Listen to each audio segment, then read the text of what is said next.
काया तेरी है नहीं, माया कहां से हो। और चरण कमल में ध्यान रखो, इन दोनों को खो। नंगा आया जगत में, नंगा ही तू जाए, और बीच में ख्वाबी ख्याल है ये मन माया भरमावे। अरबपति खरबपति सारा दिन बौड़े कुत्ते की तरह सर मारते अंडे दा, नून ले लूं, एक और बिजनेस शुरू कर दूं, फलाना कर दूं, और जो करना था वो करा को नहीं। बीच में मृत्यु होगी, गधा बना अंडे कुमार के वहां खड़ा, फिर गट्टे बंधवा के सिर पैदल लेवा, माया के काम आई।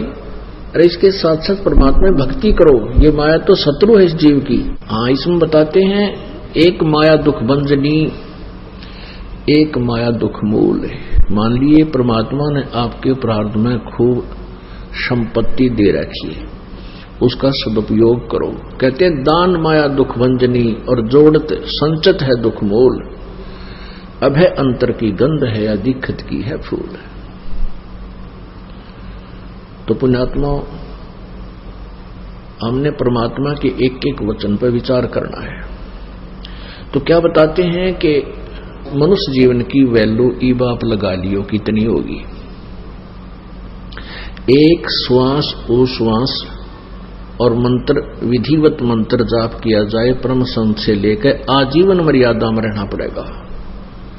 इसमें मर्यादा सबसे पहले है। जैसे बच्चा खेल खेलता है, खेल होता खिलाड़ी जो खेल खेलते हैं, उसके कुछ नियम होते हैं, उनकी कुछ बाउंड्री होती है, सीमा होती है। उस सीमा के अंतर्गत ही जो बच्चा खेलता है और अच्छा खेलता है तो वो खेल में सफल हुआ करता है, और जो फाउल खेलता है तो उसको बाहर बैठा दिया जाता है, उस खेल में वो खेल नहीं सकता। तो पुण्यात्माओं, हम ये परमात्मा की भक्ति का जो खेल है, परमात्मा पाने वाला अखाड़ा है, इसमें आप जी सिलेक्टेड हैं जिनको उपदेश मिल गया। और इसमें जब मर्यादा में नहीं खेलोगे, मर्यादा में नहीं रहोगे, तो आप फाउल हो जाओगे, आपका फिर काम बिगड़ जाएगा। परमात्मा कहते हैं 100 वर्ष तो सतगुरु पूजा, एक दिन आन उपासी, वो अपराधी आत्मा फिर पड़े काल की फांसी। चाहे फाइनल मैच में जाकर हार जाओ, वो कर दे गड़बड़, फाउल हो गया तो फिर सब बाहर हो जाएगा, वो बात तो बिगड़ेगी। इतने दिन के वो डले ढोए व्यर्थ गए। तो कहते हैं 100 वर्ष तक सतगुरु पूजा, एक दिन आन उपासी, 100 वर्ष तक गुरु जी की पूजा। गुरु जी की पूजा का अर्थ है जैसे गुरु जी बतावें उसी तरह रहनी करनी, अपनी मर्यादा और भक्ति करता रहे। और एक दिन 100 वर्ष तक ऐसी कर ली, और एक दिन आन उपासना, अन्य देवताओं की पूजा करने से आपका काम बिगड़ जाएगा, वो अपराधी आत्मा फिर पड़े काल की फांसी। अब विचार करना पुण्यात्माओं, ये काल हमारे साथ कितना धोखा किए हुए है। जैसे कुछ दिनों के बाद क्या होगा कि आपके ऊपर कोई कष्ट नहीं आएगा, और जो कष्ट आना था वो परमात्मा कैंसिल कर देगा आपकी सच्ची लगन और भक्ति देखकर। यहाँ सांसारिक सुख हो जाएंगे, घर में भी सुख होगा, पास पैसा भी खूब हो जाएगा, क्योंकि दान ऐसे स्थान पर आप कर रहे हो, ये किया हुआ दान आपको मालिक देगा और बहुत अच्छा प्रतिफल देगा। तो कुछ दिनों के बाद आप भूल जाओगे, सत्संग में आना भी कम कर दोगे, ये बट नेचुरल है। ये दास देख रहा है, आज से जो 15 साल पहले लगे थे 100-200 परिवार, अब उनमें से मेरे ख्याल में 10% उस लगन से 10% लगे हुए, बाकी ढीले पड़ गए, क्योंकि उनका सुख गणे हो गए। वो तो माया चाह थे, उनको ज्ञान था को नहीं, क्योंकि दास को भी परमात्मा ने ज्ञान योग नहीं खोला था जब तक, क्योंकि इस ज्ञान को परमात्मा ने बैन ला रखा था कि अभी इसको प्रचार नहीं करना। क्योंकि जैसे ये ज्ञान तो दास बताता था, गांव गांव में जाकर सत्संग किया करता था, लेकिन कबीर परमेश्वर जी की वाणी से ही ये यूं का यूं बताया करता था कि ब्रह्मा विष्णु महेश की ये स्थिति है, दुर्गा की ये स्थिति है, लेकिन आम व्यक्ति का विश्वास नहीं होता। जो हमारे शिष्य थे उनका विश्वास ना होता कि ठीक है, उनको लाभ हो रहे थे, परमात्मा के नाम लेते उनके सारे संकट दूर होने लगे थे, इसलिए शेष तो बनने शुरू हो गए थे। क्योंकि ये जो मंत्र है, इस मंत्र का जाप पूरे विश्वास लगन के साथ जो व्यक्ति करता है, उसको ज्ञान है या ना है। जैसे डॉक्टर कोई दवाई देता है, औषधि देता है, मरीज खा लेता है, तो उसको नहीं पता इसमें कौन सा केमिकल है, कौन सा साल्ट है, तो वह दवाई अंदर गई, लाभ तो करेगी। फिर यहां समस्या क्या आ गई है हमारे सामने कि जैसे जो दवाई जो मंत्र दास देता है, दूसरे नकली डॉक्टर यानी ये संत भी और मंत्र देते हैं उसी रोग के काटने के, मोक्ष मार्ग के लिए। जैसे ब्रह्मा विष्णु महेश जी को अजर अमर बताते हैं, दास उनको नासवान बताता है, क्योंकि सूक्ष्म वेद में लिखा हुआ है। तो ऐसे कंट्राडिक्टरी स्टेटमेंट हो जाया करती थी कि भी गुरुजी तो ये बताते हैं और दूसरे जो ब्रह्मा विष्णु महेश के जानने वाले वो ये बताते हैं, ब्रह्म ही सबसे शक्तिशाली है, ब्रह्म ही सबसे बड़ा भगवान है। विद्वान का लाने वाले ऐसे कहते थे।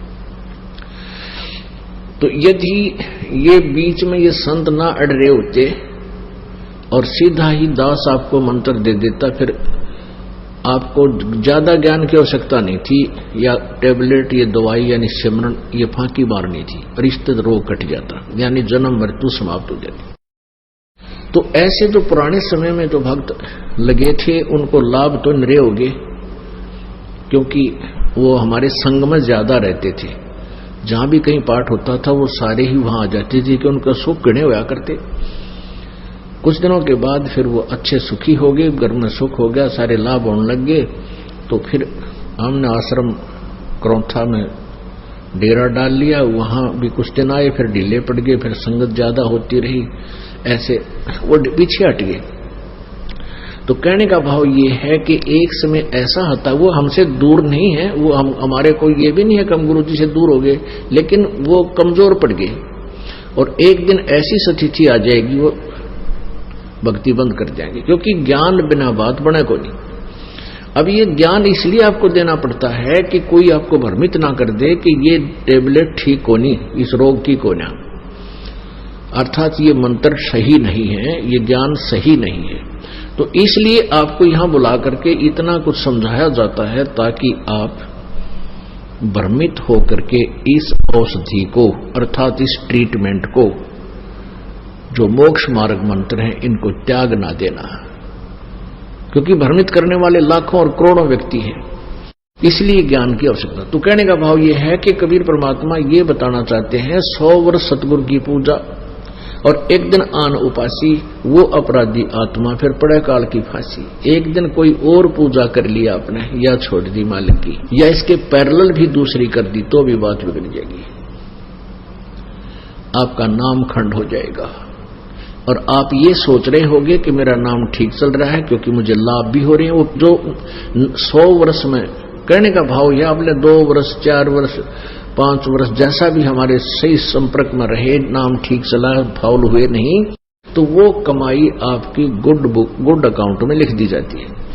और फिर काल ये क्या करता है कि आपको उसी से देना शुरू कर देता है। आपका नाम खंड हो गया, आपके घर में सुख नो के नो, तो आप भ्रमित हो जाते हो कि मेरा कोई नाम खंड नहीं हो रहा, मैं बिल्कुल ठीक हूं। ये काल का दाव है। अब क्या होगा कि आप पार तो हो नहीं सकोगे, रह गए यहीं पर। फिर इस इतनी कमाई आपने कर ली सिमरन की और दान की, इसके आधार से आप प्रथम मंत्र की, तो प्रथम मंत्र के आधार से आप गणेश जी के लोक में जाओगे, जो उसका नाम की जाप की कमाई आपने की हुई है। जो मजदूरी आपने गणेश जी के मंत्र की हुई है, जो दास आपको प्रथम मंत्र में देता है, और उसमें 5 मंत्र हैं, गणेश जी का, सावित्री ब्रह्मा जी का, विष्णु लक्ष्मी जी का, और शिव पार्वती जी का, और दुर्गा जी का। ये 5 मंत्र बीच के और प्रथम और लास्ट, ये आपकी सतलोक की कमाई है। तो इसलिए ये बीच में दिया जाता है कि मान ले किसी ने उपदेश ले लिया प्रथम मंत्र का भी और व्रत गणा हो रहा है, उसका शरीर छूट गया, तो उसको ये दोनों, क्योंकि ये 7 मंत्रों की जो जाप है, इसको पुनर्मनुष्य जन्म दिवाएगा तुरंत ही। और फिर इससे ये दो प्रथम और लास्ट मंत्र जो है परमात्मा की भक्ति के हैं, परमेश्वर की साधना के हैं।